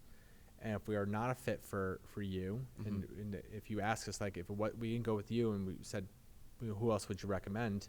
These would be the other 13 companies that we would recommend. And then when we write a description about them, it's just honest truth. Like, this is what they specialize in, this is what they do really well, and this is our interactions with them, and that's it. You know? I don't think we would ever put anything on our website like, hey, we're so great, and here's our competitor, and here's all the reasons why they suck. Right, that's completely biased. Like, it's totally biased. People would pick up on it, and it would never work. Like, the whole point of this is just to help people make the best decisions. So, Understood. Tell me about... You had a pretty big transformation in the beginning of your career when you were kind of figuring out what you wanted to do. Yeah. And you had several employees that were here that you guys split up. And tell me about that process. In terms of split up, what do you mean? I'm sorry. Like you had to split ways. You had to, they left, you fired. Okay. Just like the whole transition. Yeah. You know, and we just had a conversation about that earlier. So it's all about leadership. And you were asking me like, what happens like if an employee is disgruntled or frustrated and, you know, their work performance is slacking, you know, what do you do? And I was telling you about, it should never get to that point. Mm-hmm. If it ever got to that point, shame on leadership, shame on the manager, shame on so many other breakdowns that got to that point. Mm-hmm. If you're running a good organization, now, does that happen? Maybe, but, you know, do good employees get complacent? Do good employees, you know, things in their life change and their priorities change and the work they're doing is not what they're passionate about anymore? Yes. But if you're really running your business right and you have really, really good managers, Mm-hmm. they're having great conversations all the time, regularly scheduled one-on-ones. And those one-on-ones are not like, hey, let's go through this checklist of things that we need to talk about. Right. Or surface level, like, tell me what's going on with your work. Right. It's like, tell me about you. Right. Ruan, what's going on in your life right now? How are you doing? Well, I'm not sleeping well. Tell me more about that. Like, why are you not sleeping? Because Is it work? it's definitely work, yeah. Why? Because I want to overachieve. Okay. I want to make more money. Yeah. I want to have more opportunities. Yeah. I want to meet more people. Yeah. And I just have a passion for the awake life. Yeah. I like sleeping. I dream well, Yeah. but I think my ambition tampers with sleep. And I would keep going. I'd understand more about that. I would, you know, ask you, like, do you see that this is a place you have those opportunities? And if you said no, I'd ask why. And if you were missing things that you should know, I would tell you that here are the opportunities you have here. If I were in your shoes, Mm-hmm. these are some of the things I would do right now. And I would say things like, Ruan, I believe in you. Mm-hmm. And I know you have a very, very high ceiling. Mm-hmm. And, you know, if you weren't passionate about the work we're doing, that might lead the conversation one way, Mm-hmm. which is like, is there another seat at the company? Like, do you belong on the bus, so you just need a different seat? Mm. Or do you not belong on the bus because, like, hey, where this bus is going is not where you want to go. Maybe you need to get on a different bus. But at the end of the day, like, you're spending a lot of time here at this company. And, you know, you've done a lot of good things here in this company. And you deserve a lot of respect, and you deserve guidance. And that's my job as a manager, to give you that. And I'm going to support you no matter what. Mm-hmm. So if you tell me right now, like, I don't know if this is the company I want to be at anymore, and here are the reasons why. If I didn't believe your reasons why, I was like, no, actually, I think this is the reason why you should be on this bus, because maybe I just need to clarify a few more things for you and get you re-excited, re-engaged. Sure. I would do that. Mm-hmm. But if, like, we did that and you're still not excited, engaged, then you need to get off the bus. Mm-hmm. And, you know, and that's fine too. Mm-hmm. So let's work on a transition plan together. Mm-hmm. Don't just surprise me with 2 weeks notice, and, you know, let's figure this out together. Why don't you go start looking for jobs? Show me ones that you like. Give me your resume. I'll give you all kinds of feedback. And I'm not going to do this to, like, manipulate you or hurt you. I'm going to be very honest with you. Like, Sure. let's work on this together. In the meantime, start documenting all the things you do. So I have processes and systems, and I'll start hiring somebody, and maybe I can hire somebody while you're still here. You can train them, and we could time this in the right way. And, you know, when your birthday comes up next year, I want to be able to call you and wish you a happy birthday and see how things are going. Right. Because I care about you. And if every manager really cared about every single employee, and they should only have 7 employees at a time. Like, if you are a manager and you have more than 7 employees, that's too much to handle. Have 7, you got to care about them at that level. Mm. That's how a company really, really thrives, if you don't do that. And to some of those people that left Impact, when we had this conversation, they could see on their face they were struggling with their numbers. And it's like, sometimes I just looked at them and it's like, I think you need to go. Right. You know, I guess I'm firing you. What do you mean their numbers? Like personal finances? No, like Oh, their, like their their business production. metrics, outcomes, whatever it is. Got it. Like, they're underperforming. And even if they're trying really hard and they're underperforming, it might not be their fault. Mm-hmm. You know, and it's like they really do want to do well, but it's like it's not the right fit for them anymore. Right. And that's okay too. Mm-hmm. Everyone's lives change. So I've had to have this conversation. Like, I just don't think this is the right fit for you anymore. Mm-hmm. Or somebody might come to me and say, I need this in my life that we couldn't offer for a reason. How long do you think about that before you actually have that conversation with somebody? When it's time, it's time. You just have a gut feeling. you got to know. Yeah. I think experience probably definitely helps. But, empathy helps too. If I was in this person's shoes, How would I feel? how would I feel? And if I were to make decisions, if I was this person, what would I really do? What would you say a bad leader's worst trait is? I think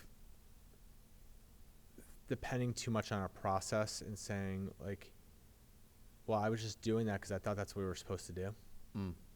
Whether it be like one-on-ones, performance reviews, grading somebody. It's like they have a business book and they go, oh, well, I'm Yeah. doing this because this is what I'm supposed to be doing.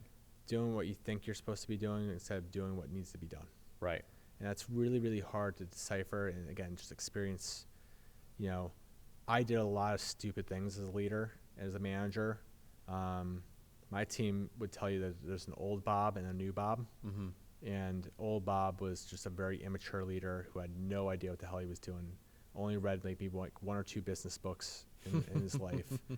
And, would like yell at employees and, thinking that he was motivating them, just managing the emotions, but having no vision. Like old Bob was really screwed up. But What was old Bob's revenue at the time? like $1 million, $2 million a year. Oh, God. I'm Yeah. old Ruan. No, you'll be fine. Ruan soon. No, you'd be. And listen, there's Ruan 1.0, and there'll be Right. Ruan 2.0, yeah. and there'll be Ruan 3.0. Yeah. And that's What was the major difference between Bob 1.0 and Bob 3.0?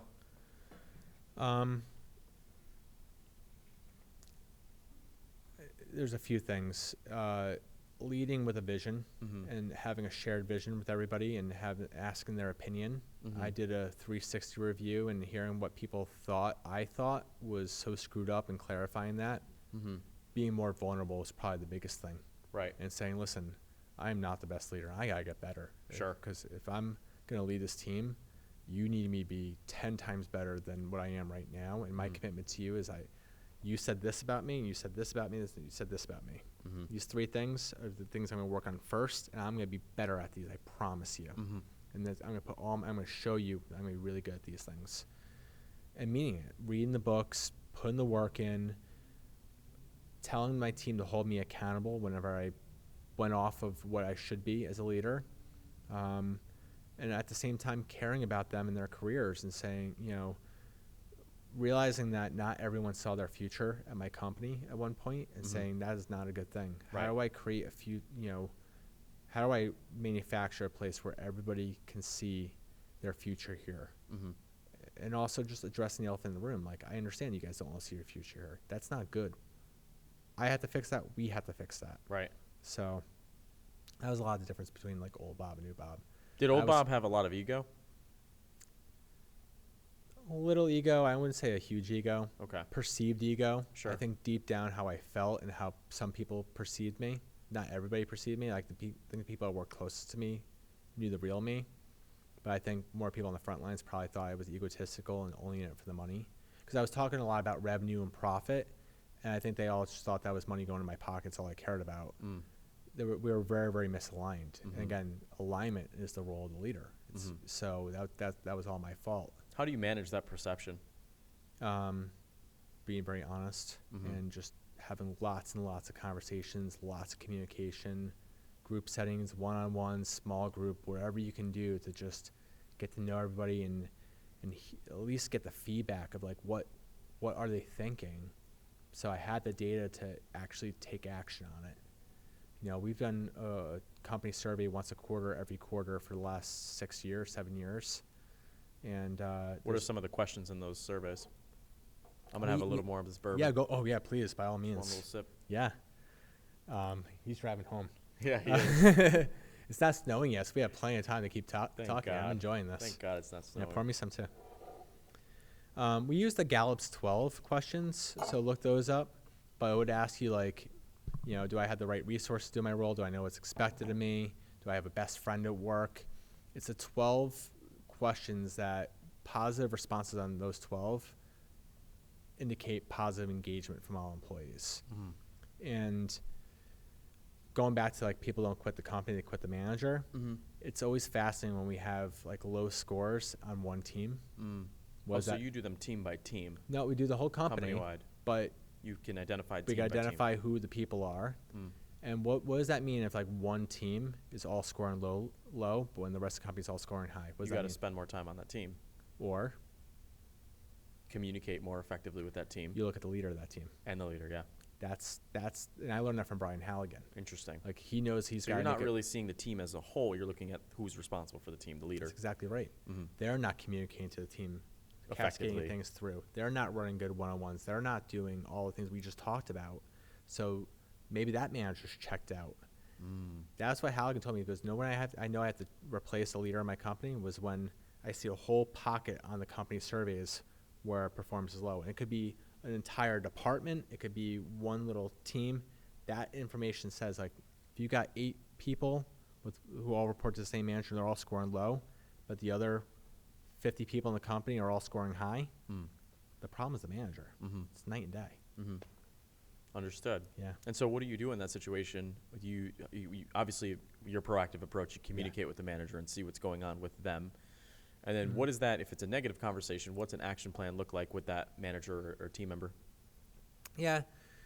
There should be constant communication going on all times. And they report to me. I would just be extremely direct and candid. I'm not going to hide it. Hey, listen, if the feedback came in, here's what your team said, and here's what the rest of the company said. If I took your team out and looked at the rest of the company, the score would be here. Your team's weighing everybody down. What's going on? What's the best performing article that's ever been written on the Impact website, and why? It's Besides the homepage. best performing means a lot of different things. The highest trafficked article is not the highest lead generating or revenue generating. Sure.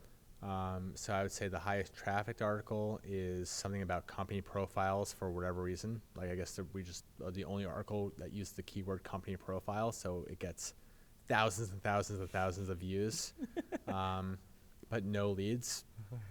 At least you got some backlinks out of that. Yeah. How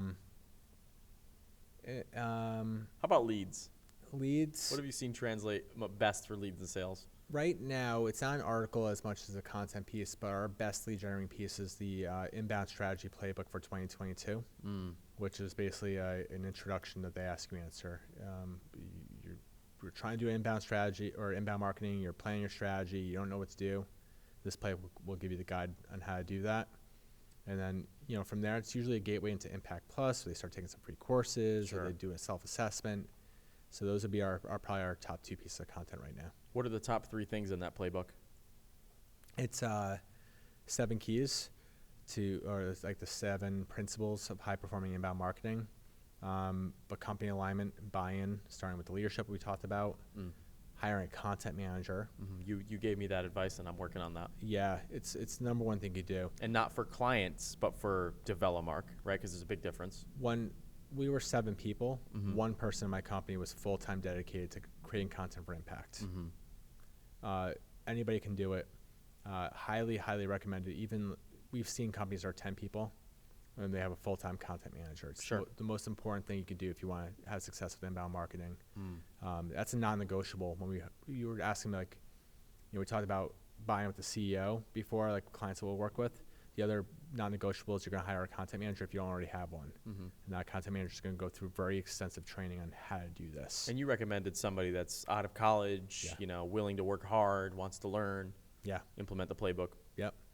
So full company buy-in, usually doing a workshop to do that, make sure the CEO is fully bought in, the content manager. And I would say the other thing is making sure that the output is consistent. We talked about KPIs before, but in they ask you answer terms, companies that publish 3 articles a week without any excuses or any complaints, there's not other priorities, but 3 articles go out every single week, they always win. Companies that have excuses, like, oh, well, we couldn't put out 3 this week because of X, Y, Z, their traffic is it might go up, but it's nowhere near as drastic. Right. And when I say traffic, I'm talking traffic, leads, and sales. Traffic starts the engine. It's night and day. So those would be the 3 biggest pieces of advice from that book. So spoiler alert, now you don't have to read it. But we also talked about the importance of technology and video and sales being aligned. I probably could have said, instead of the 3 pieces of content, I would say sales being fully aligned and bought into what marketing is doing. What's your ideal sales process? For 'Cause I know that's what you're working on now. for us, What are you going to change? Yeah. I mean, you already have such Yeah. a solid sales process. From what I've read from Marcus's Yeah. book, I mean, what are you changing and what's ideal for you? I think we could probably be doing a little bit better at our own stuff, doing what Marcus tells us to be doing. In our environment, we get a lot of inbound leads coming off our website. How many?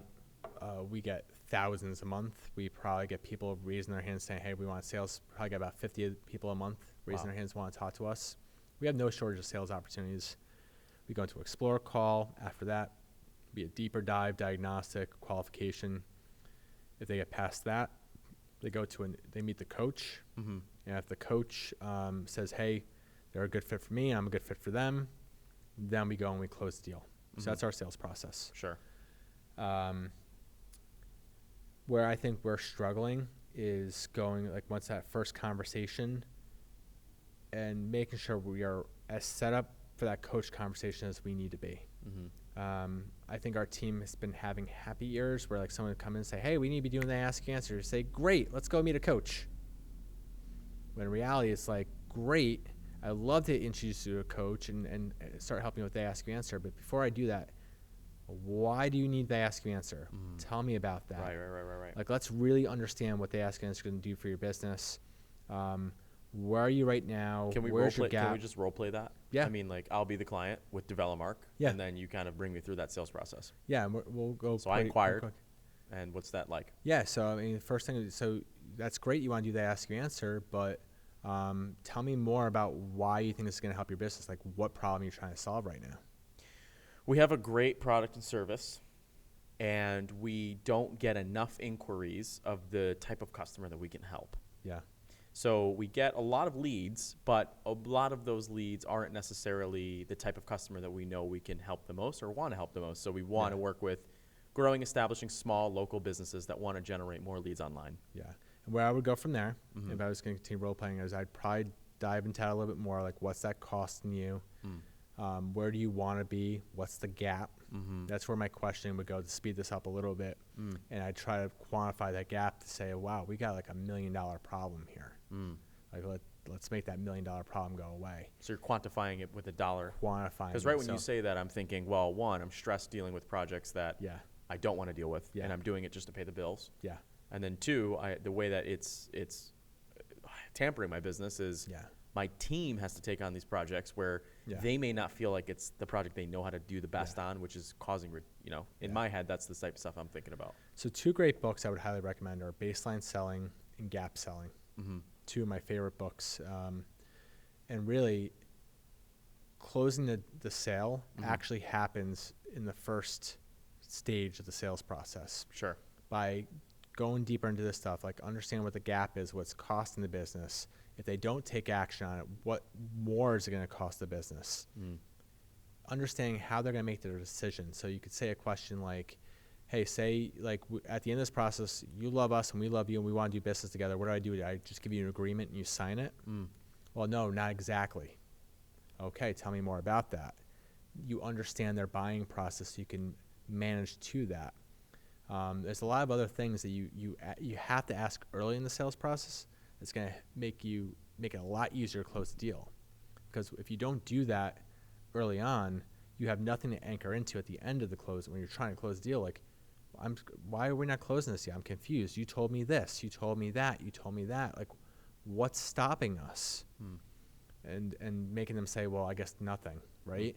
So that's where I think our team, and being very honest and transparent, let's blame the bourbon here. But that's where our team is working on right now. We want to really, really lock down the first part of the sales process there. Because most of the decision is made on that first part. Yeah, and it's a lot easier to close deals when you have all that stuff up front. And the person feels like, wow, like, thank you. You just helped me understand, like, this is a really big problem that we have to solve. We have to solve now. Cool, let's get started. Understood. Versus, hey, we need to be doing the ask answer. Cool, let's get started. That doesn't Well, there's a lot of other things going on. Yeah. It's harder to close.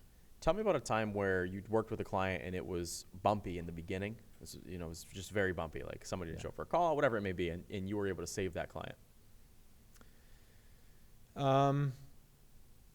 Bumpy in the beginning, I would highly recommend that you read a couple of books. Oren Klaff is the author. Pitch Anything and Flip the Script are his 2 books. Can you write that down, Paul? Yeah, great Paul's books. writing down all your book recommendations, by the way.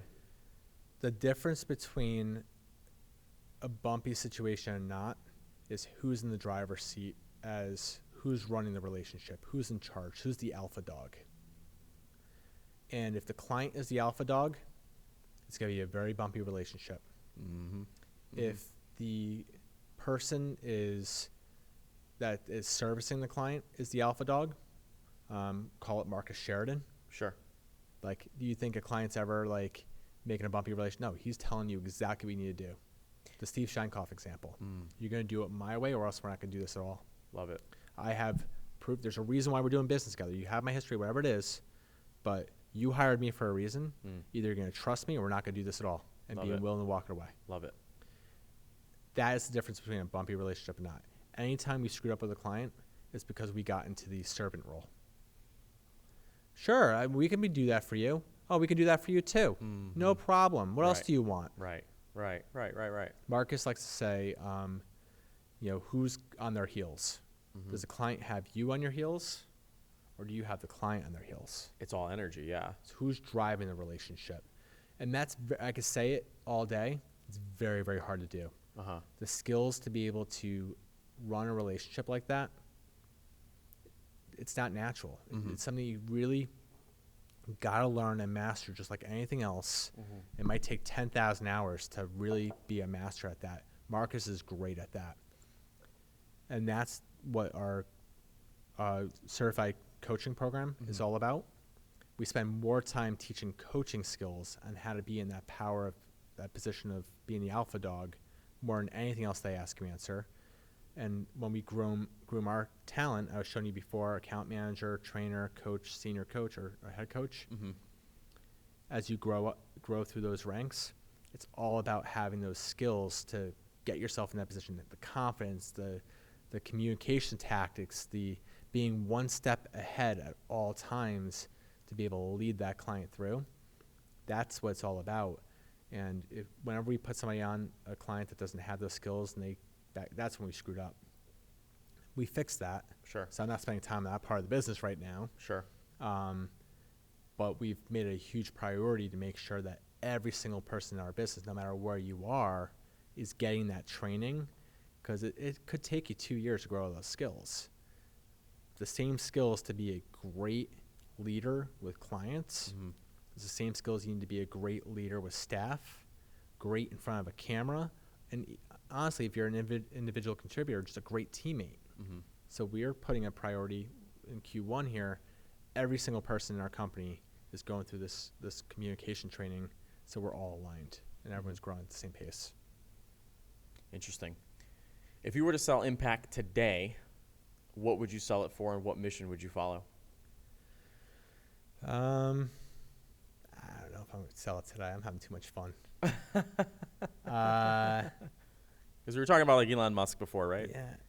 I'd be curious to know, like, if you were to sell and stop being an entrepreneur, which I know would take a lot out of you to do, what cause or what mission would you follow?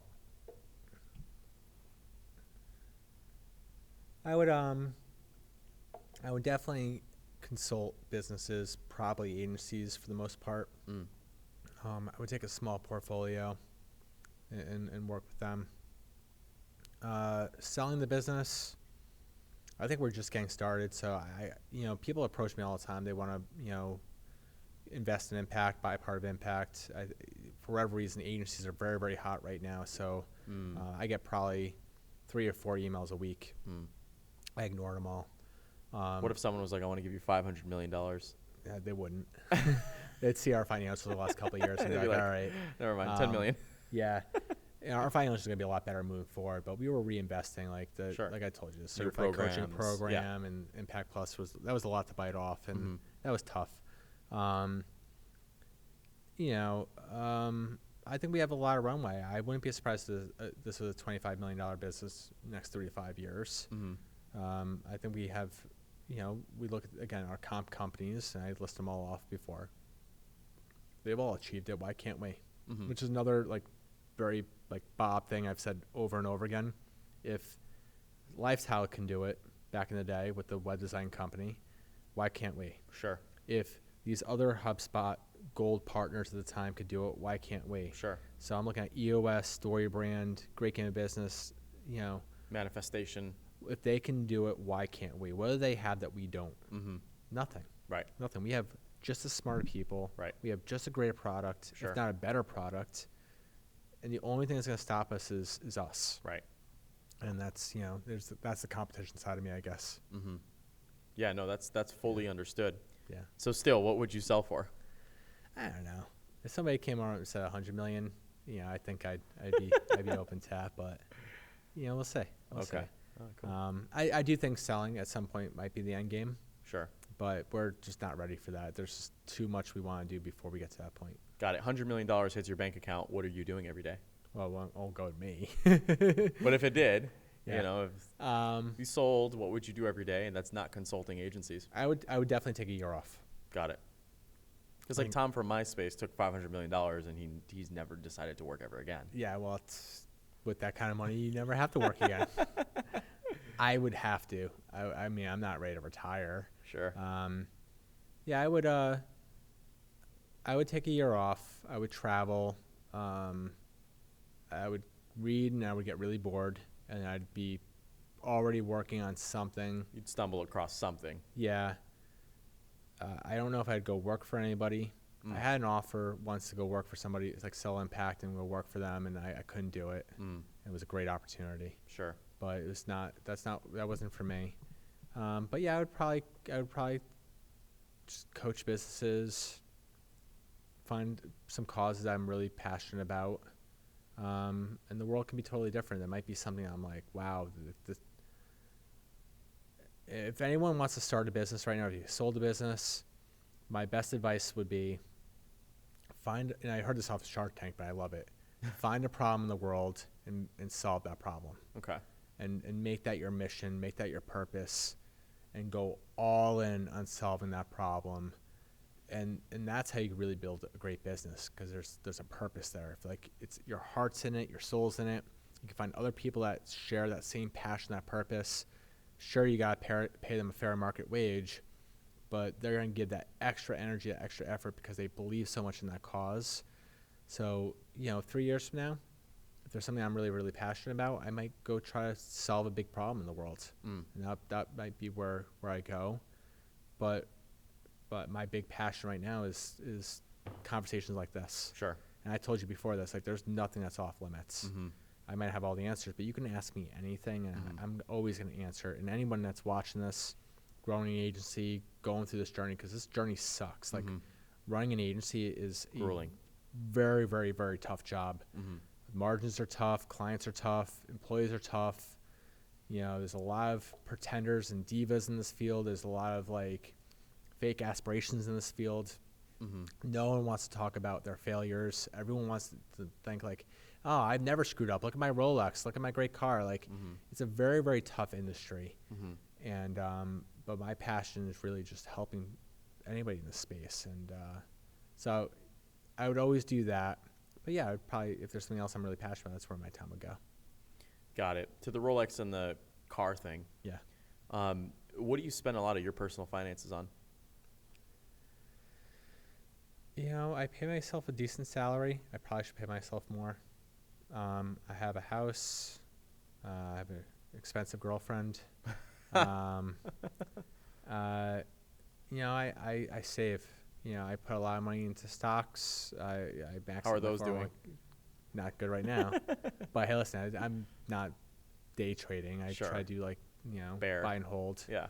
Max up my 401k. I do vacations, and that's about it.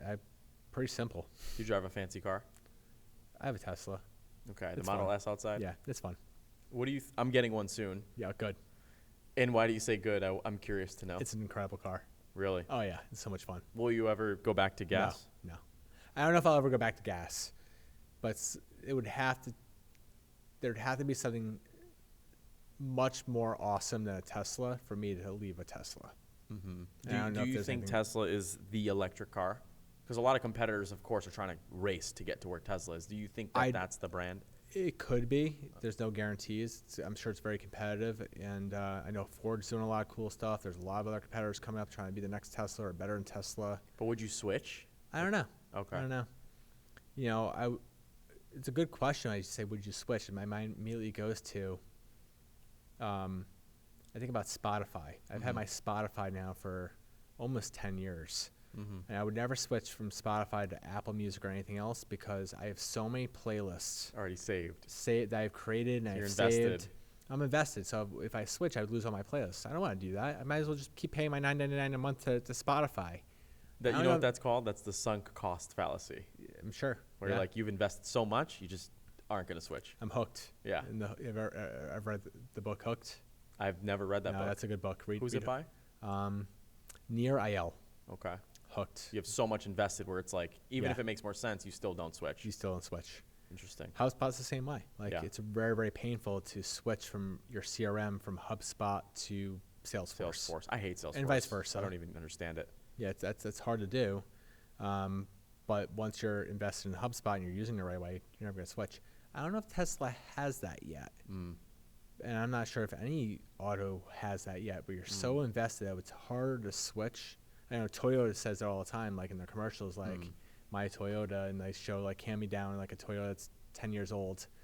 But I don't know if the auto industry has figured out that pain to switch quite yet, other than like just screwing you on fees when you train your lease in. So, I would say I would switch if there was something that was better than a Tesla, but I like my Tesla. Yeah. No, I've heard really good things about them. I'm Yeah. excited to get mine. And is it self-driving? Like, do you work in your car when you go places, or do you drive it? I cannot say yes or no to that. Okay. So do you? Yeah, I had the full self-driving. Okay. And does it work? Do I look at my phone Are you while not I'm supposed driving? to? Are you not supposed to? No, you're not supposed to. When it's self-driving? No, of course not. You're on the highway, man. Yeah, but is it like? So I've never driven a Tesla, but I bought one. Is it just driving itself, and you're just kind of like hands off? Like, what's that like? So the way I describe it, it's like a few things in one. It's lane assist. So when you click it on, you're going to stay in the lane. Yeah. It's not going to you're not going to go off the road. You're going to stay in your lane. It's adaptive cruise control. So if you get close to a car, you're going to slow down. If that car speeds up, you'll speed up. So if you're in traffic, it works. You're going to stay in your lane. You're not going to go anywhere else. I guess it could follow your GPS on-ramp to off-ramp, but it's not like for around town. It's mostly for highways. Got it.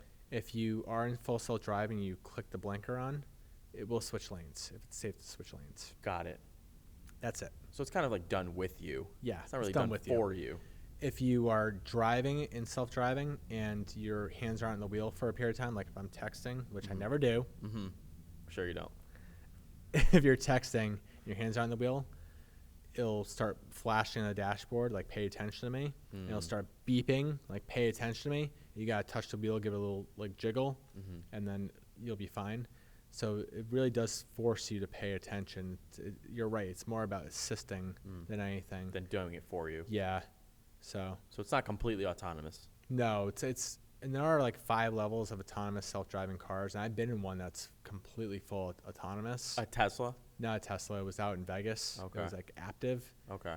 Through a lift. I got picked up in one. So Oh, wow. Yeah. It's some Silicon Valley shit. yeah, you would think there would be like nobody in the car when they came pick you up, but it was actually 2 people in the car. One person that's still in the driver's seat for legal crazy. reasons, who drives to a certain point until they can click it into full self-driving, and another guy who's turned around and his job is to talk to you the entire time and tell you what's going on, so you can go and do what I'm doing right now and explain that full self-driving cars aren't that scary. Right. That was his job to do that. So it was pretty cool. To brainwash you? Yeah. Apparently, like the whole trunk is a supercomputer. So like they can't take people to the airport because there's no place to put luggage. It only fits like 2 or 3 people. But that was kind of cool. But yeah, Tesla's like think level 1 or level 2 full self-driving. Might be level 2, but it's not level 5 yet, where it's Right. like completely autonomous. Like you don't need anybody. Like my Tesla just got the ability to recognize red light and green lights. Through like a software update. It's just like, It was hey. a software update, so now every time the light goes from red to green, my car dings, which is kind of cool. So I'm like, on a red light, I'm like, I'm gonna doze off, look at my phone for a second. My car dings, like, ding. I'm like, all right, green light, gotta go. So, What do you think's gonna end humanity? wow, deep question, Ruan. Jeez. Because we're talking about AI, and a lot of people get scared of that. Like a computer is driving you around. You know what I mean? So a lot of people say AI is gonna be the end of humanity. What's gonna end humanity? And this is completely subjective because nobody knows. Yeah, I know. Nobody Wow. knows. I would say that we'll probably kill ourselves.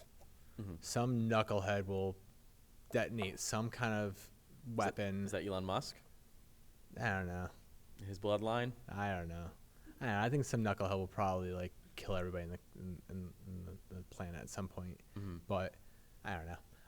I think the biggest risk would be probably some kind of like mass nuclear weapon that causes that would be my guess. Or all of a sudden like time just ends and the world goes away. I have no idea. Like it just gets erased. It's just like, hey, that was it. Game's Yeah. over, right?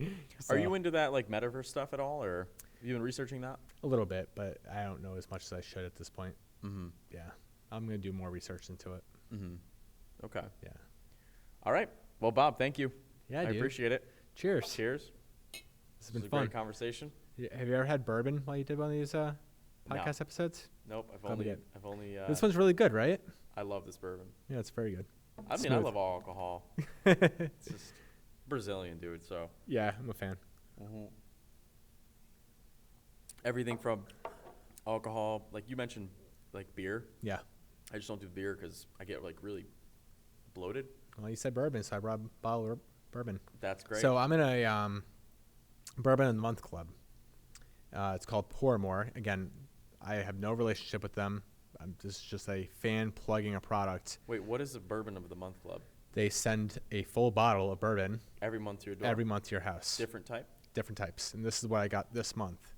But I have been in the club for a while, and it's actually the only distillery where they sent me a second bottle from the same company, but this is a different rabbit hole. Different flavor. And this is a different, different flavor. I liked it so much I actually went to Rabbit Hole and visited the distillery. It was really, really cool. And I loved all their bourbons, and I was really excited when I got this one. I drank it the other night.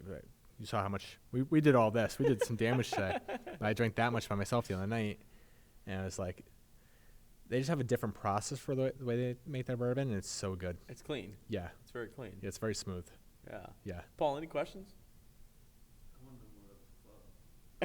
This guy loves bourbon. Oh yeah, Just so you know.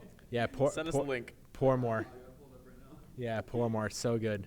Yeah, it really is. I got exposed to so many great bourbons through it, and I must have 100 bourbons at my house. So there you go. You asked me where I spent my money. It's all bourbon.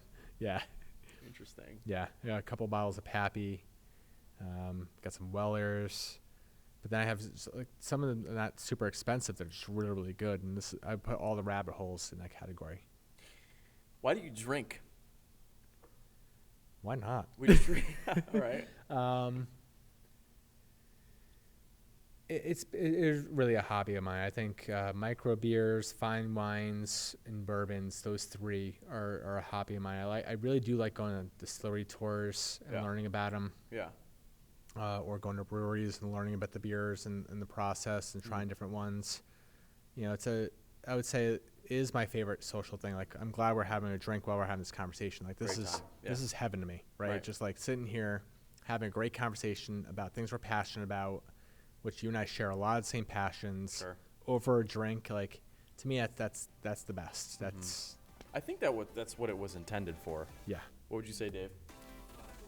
I think so. I mean, I know a lot of people that abuse it. Yeah. And that's just not the way it was supposed to be done. I don't think when people were making alcohol, they were like, hey, abuse this. It was for reasons like this, where it was just to get creative. That's right. So it's certainly interesting. I always ask people their motives behind things just so I can better understand their shoes. Yeah. And it's interesting because most successful people in the world, like, they still drink. Yeah. They don't smoke marijuana or they don't do all this crazy stuff, but they still drink. Have a cocktail. Yeah. Yeah, so it's so powerful. You really can't get rid of it. Yeah. Good old fashioned. Yeah, It's my jam. yeah. It's safe. It's tried. It's true. So Paul's gonna be driving. I am definitely feeling it. So, Bob, thank you so Awesome. much. Ron, thank you so much for having me on your show. You got it. Appreciate it.